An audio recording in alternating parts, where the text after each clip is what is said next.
Procedure for BW personal gas detector. Upon receiving or collecting a personal detector, it is recommended to perform the following basic checks.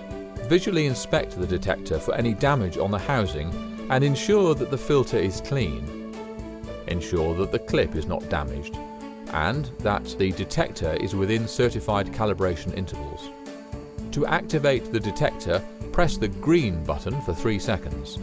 The detector will test the visual LED light, audible signal, and vibrate momentarily. This indicates that the detector is activated and performing a self-test.